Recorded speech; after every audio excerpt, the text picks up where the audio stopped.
ಇದೆಲ್ಲ ಕೋಸ್ಟಲ್ ಕರ್ನಾಟಕದ ಆಷಾಢ ಮಂತಲ್ಲಿ ನಡೆಸುವ ಮರದ ಕೆತ್ತಿನ ಕಷಾಯ ರೂಪದಲ್ಲಿ ತಕೊಂಡ್ರೆ ಎಲ್ಲ ಕಾಯಿಲೆಗೂ ಆಮೇಲೆ ಹೆಂಗೋ ಹಂಗೆ ಅನಿಸಿ 1 ವರ್ಷ 8 ತಿಂಗಳು ನಾನು ನಾನ್ ವೆಜ್ ತಿಂದಿರಲಿಲ್ಲ. ಅವನು ಹುಟ್ಟಿ ಒಂದು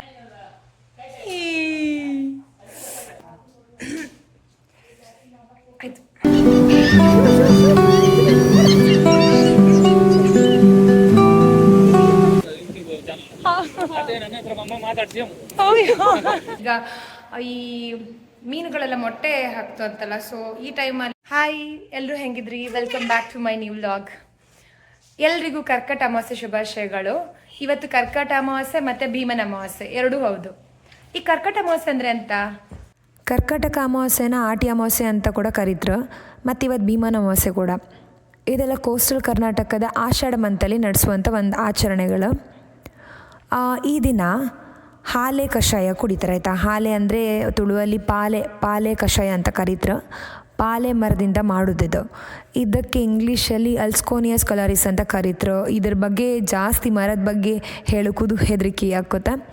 ಈ ಟೈಮಲ್ಲೇ ಜಾಸ್ತಿ ಅಂದರೆ ಕರ್ಕಟ ಅಮಾವಾಸ್ಯೆ ದಿನ ತುಂಬ ಜನ ಮರ ಕನ್ಫ್ಯೂಷನ್ ಮಾಡ್ಕೊಂಡು ಬೇರೆ ಮರದಿಂದ ಕಷಾಯ ಕುಡಿದು ತುಂಬ ಸಮಸ್ಯೆಗಳಾಯ್ತು. ಸೊ ಇದ್ರ ಬಗ್ಗೆ ಹೆಚ್ಚು ಹೇಳೋಕತ್ತಿಲ್ಲ ಇದೇ ಮರ ಅಂತ. ಒಟ್ಟಿನಲ್ಲಿ ಮನೆಯಲ್ಲಿ ಒಬ್ರು ಯಾರಾದರೂ ಹಿಂದಿನ ದಿವಸ ಅದನ್ನು ಯಾವ ಮರ ಅಂತ ಅದು ಗೊತ್ತಾಗ್ತದೆ ಅವರಿಗೆ. ಅದನ್ನೇನೋ ಸಮಥಿಂಗ್ ಏನೋ ಕಲ್ಲಲ್ಲೇನೋ ಚೂಪಾದಿದ್ರಲ್ಲಿ ಕಟ್ ಮಾಡಿ ಕಾಂತ್ರ, ಸೊ ಅದರಿಂದ ಗೊತ್ತಾಗ್ತದೆ ಅವ್ರಿಗೆ ಇದೇ ಮರ ಅಂತ. ಅಲ್ಲಿಂದ ಕಷಾಯದ ಇದು ತಗೊಂಬತ್ರು, ಕೆತ್ತಿ ಥರ ಚಕ್ಕೆ ಥರದ್ದು. ಅದು ನಾವು ಮನೆಯಲ್ಲಿ ಅರಿಶಿಣ ಬೆಳ್ಳುಳ್ಳಿ ಮತ್ತು ಮೆಂತಿ ಎಲ್ಲ ಹಾಕಿ ನಮ್ಮ ಮನೇಲಿ ನಾವು ಮಾಡೋದು ಹಿಂಗೆ ಕುಡಿಯುತ್ತೆ. ಇದು ಕುಡಿಯೋದ್ರಿಂದ ಇಮ್ಯುನಿಟಿ ಬೂಸ್ಟ್ ಆಗುತ್ತೆ. ಮತ್ತು ಮಳೆಗಾಲದಲ್ಲಿ ಬರುತ್ತಲ್ಲ ಕಾಯಿಲೆಗಳು, ಅದೆಲ್ಲ ತಡೆಯೋಕೆ ಹೆಲ್ಪ್ ಆಗುತ್ತೆ ಅಂತ.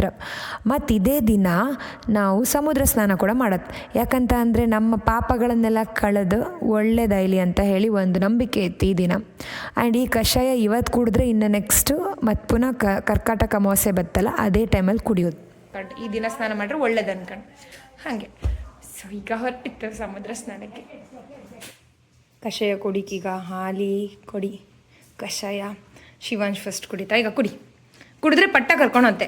ಬೇಗ 1 2 3 ಗೋ. ಕುಡಿ, ಎಂತ ಆಗ್ತಿಲ್ಲ, ಕುಡಿಕು ಸಮುದ್ರ ಸ್ನಾನ ಮಾಡ್ಕಲ್ಲ ಈಗ, ಪಟ್ಟ ಕುಡಿಮೋ. ಬೇಡ ಹಂಗಾದ್ರೆ ಬೇಡ. ರಾಯ್ತೇವಪ್ಪ, ಕಹಿ ಇಲ್ಲಪ್ಪ, ಅದು ಆಲ್ರೆಡಿ ಟೇಸ್ಟ್ ಮಾಡಿ ಆಯಿತು.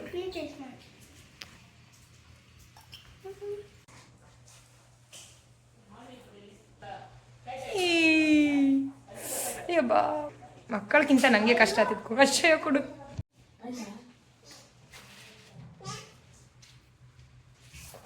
ಅಲ್ವಾ, ಸಾಕಲ್ಲ ಸ್ವಲ್ಪ ಕುಡಿದ್ರೆ. ಆಯ್ತು, ಈಗ ಮೆಂತೆ ಗಂಜಿ, ಅದಕ್ಕೆ ತುಪ್ಪ ಹಾಕೊಂಡು ತಿನ್ನೋದು.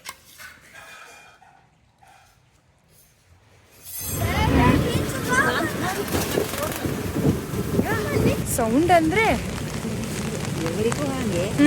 ಬಟ್ ಇವತ್ತು ಜಾಸ್ತಿ ಅಮಾವಾಸ್ಯೆ. ನೀರು ಎಷ್ಟು ಮುಂದೆ ಬಂದಿತ್ತು ಕಣ. ಯಬ್ಬಾ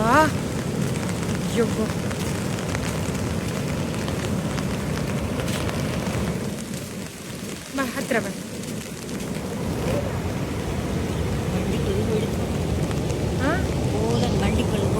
ಹೌದಾ, ಇನ್ನೊಂದು ತಟ್ಟೆರಿ ಬಂದ ಕಾರಣ ಎಂತ ಮುಂದೆ ಬರಲ. ಅಯ್ಯಬ್ಬ,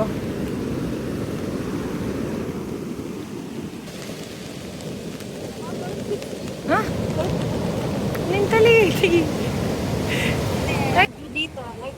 ರಾಹಿತ್ಯ ನೀರು ತುಂಬಾ ಮುಂದೆ ಬಂದಿದೆ. ಇಲ್ಲಿ ಯಾರಿಲ್ಲ, ಭಟ್ರು ಇಲ್ಲ.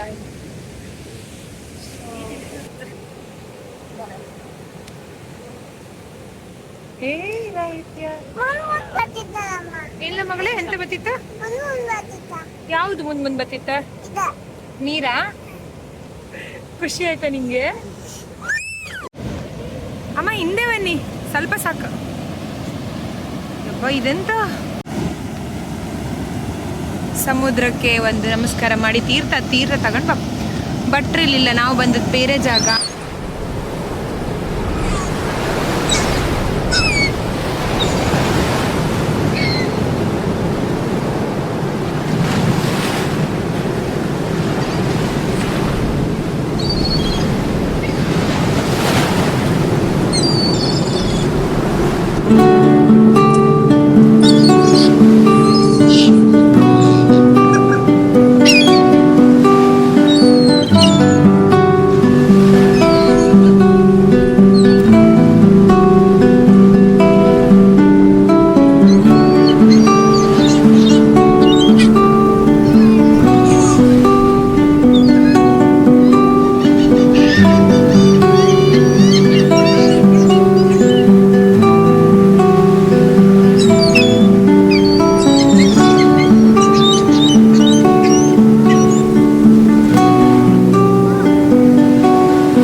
ಸಬ್ಸ್ಕ್ರೈಬರ್ ಒಬ್ರು ಹೋಗ್ತಾ ಇದ್ದಾರೆ ಬಾ ಬಾ ಬೇಗ ಬಾಯ್.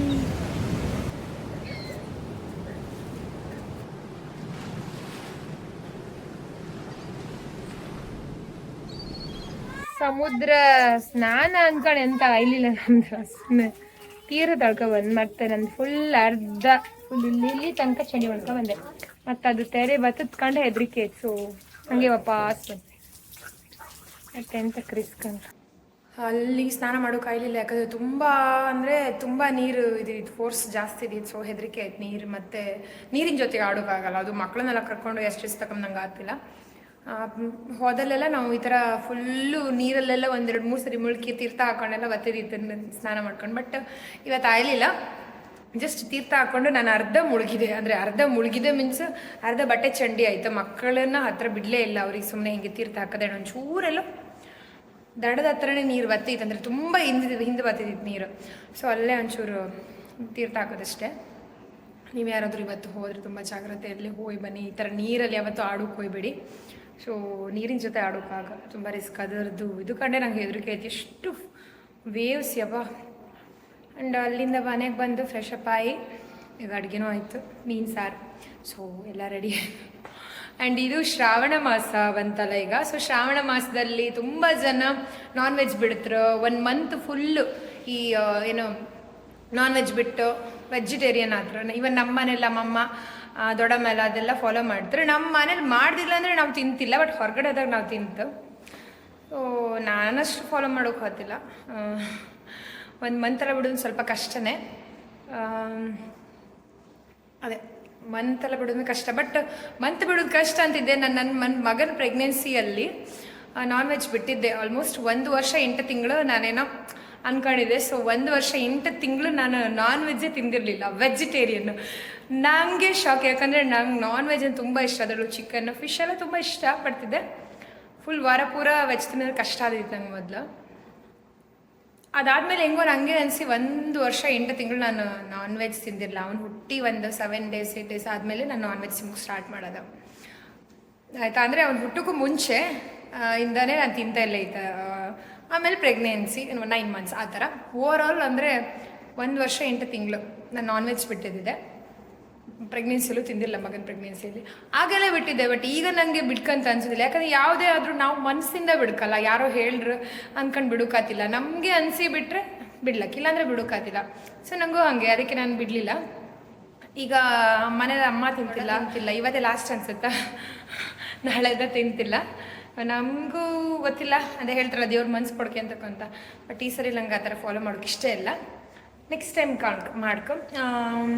ಆದರೆ 1 ಮಂತ್ ಫುಲ್ ಬಿಡ್ಕೊಂಡು ಬಿಟ್ಟರು ಒಳ್ಳೇದಂತ್ರಿ. ಈಗ ಈ ಮೀನುಗಳೆಲ್ಲ ಮೊಟ್ಟೆ ಹಾಕ್ತಂತಲ್ಲ, ಸೊ ಈ ಟೈಮಲ್ಲಿ ನಾನ್ ವೆಜ್ ತಿಂದಿದ್ರು ಒಳ್ಳೇದವು. ಸಂತಾನೋತ್ಪತ್ತಿಗೆ ಇದ ಸಮಸ್ಯೆ ಅಕ್ಕಾಗಂತನೂ ಅದು ಒಂದು ರೀಸನಿಂದ ಈ ಥರ ನಾನ್ ವೆಜ್ ತಿನ್ನಬೇಡಿ ಅಂತ 1 ಮಂತ್ ಹೇಳ್ತಾರೆ.